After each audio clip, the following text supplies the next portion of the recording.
Nesta quarta parte da minha resenha do filme Os Dois Papas, eu quero tratar da acusação que é feita a Bento XVI no filme.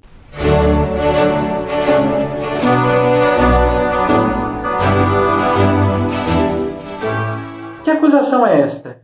De que o então Papa Bento XVI, o cardeal Ratzinger, não teria dado o tratamento correto, adequado ao caso do padre Marcial Maciel, fundador dos Legionários de Cristo, que o tempo mostrou que era uma figura abominável, um verdadeiro monstro, que cometeu crimes de ordem eclesiástica e civil, vamos dizer assim, sobretudo abusos, violações e uso indevido de recursos financeiros.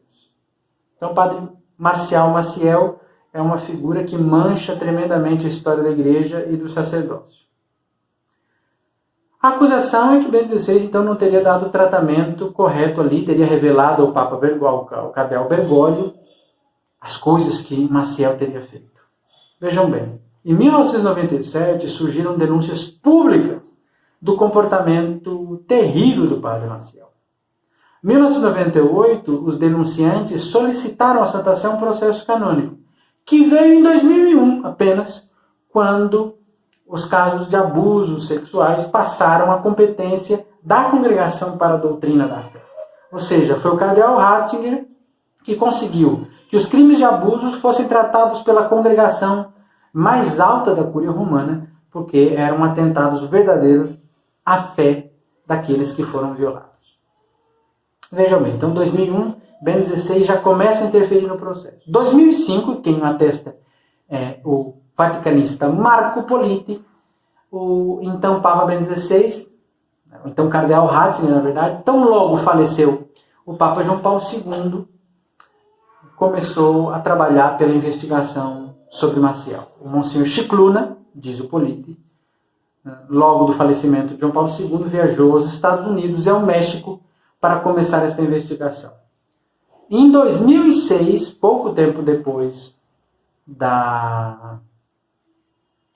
do início do pontificado de Bento XVI, Padre Maciel já recebia a mais alta sanção que o direito canônico previa, que era viver uma vida fora do sacerdócio e em silêncio e oração, sem poder dar qualquer tipo de declaração pública. Ou seja, ali já era um sinal claro que o tratamento tinha sido dado dentro dos limites que o direito canônico então previa.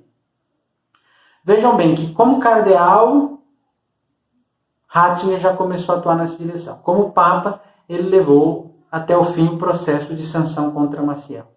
E ele não parou por aí, porque ele também comissariou a própria Legião de Cristo.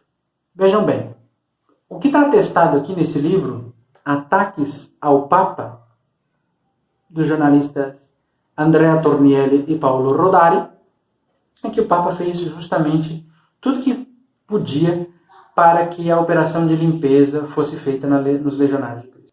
Eu leio aqui um trecho do livro que deixa muito claro isso, e nesse trecho está dito, aparece o comunicado oficial da Santa Sé sobre o caso dos Legionários.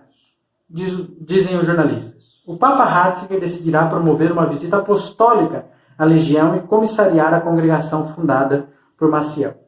Em maio de 2010, as conclusões da visita apostólica confirmam a culpabilidade de Maciel, como transparece do comunicado da Santa Sé.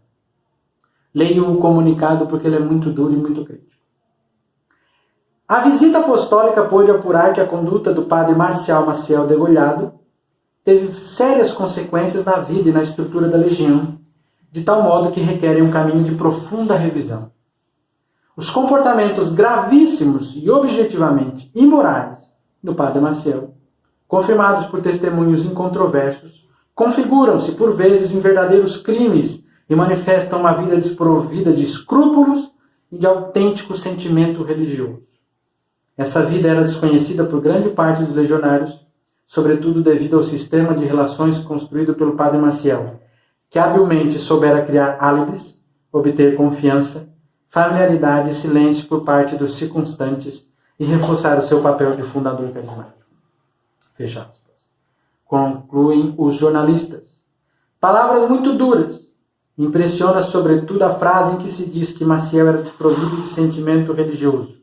Por isso Ratzinger, assim que lhe foi possível, promoveu a investigação sobre Maciel e, uma vez eleito Papa, completou-a. Então, a informação que o filme Os Dois Papas traz é falsa, é equivocada e não corresponde à realidade. Um acréscimo importante nesta parte da minha resenha. Qual foi a posição que Bento XVI adotou em relação aos abusos sexuais na Igreja? Eu poderia recorrer ao seu último texto sobre os abusos sexuais e a relação com a Revolução Sexual de 68, o que vai aparecer também, essa ideia, nesse livro, A Luz do Mundo, o Papa, a Igreja e os Sinais dos Tempos, que foi um livro entrevista que ele fez também com Peter Zewood durante o seu pontificado. Mas aqui o Papa diz uma coisa muito interessante que diz respeito à sua postura diante dos abusos. Leio aqui textualmente. O que importa é que, em primeiro lugar, sejam atendidas as vítimas, colocando-se ao lado delas o máximo possível, a fim de ajudá-las a recuperar-se. A seguir, que se prevejam atos semelhantes, mediante uma cuidadosa escolha dos candidatos ao sacerdócio, quando for possível. Por fim, que os culpados sejam punidos e lhes seja impedida qualquer possibilidade de repetirem tais ações. Em que medida esses casos devam tornar-se públicos, creio que seja uma questão à parte, a qual se poderá dar uma resposta considerando-se também as diversas fases da tomada de consciência da opinião pública. Só um comentário, um parênteses. O Papa Francisco recentemente tratou de tirar o sigilo sobre casos de abusos e impõe aos bispos a denúncia de clérigos abusadores às autoridades civis. Então a resposta veio no pontificado posterior, preparada também pelo pontificado de Bento XVI. Então nós vemos aí o alinhamento dos dois papas no tratamento duro, severo destas questões. Por fim, o Papa conclui, que é a frase síntese que nos importa aqui.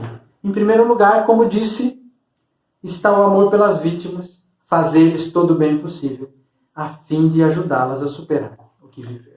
Essa é a postura da Igreja, preocupar-se, em primeiro lugar, com as pessoas feridas, e em segundo lugar, ou ao mesmo tempo, punir aqueles que as feriram.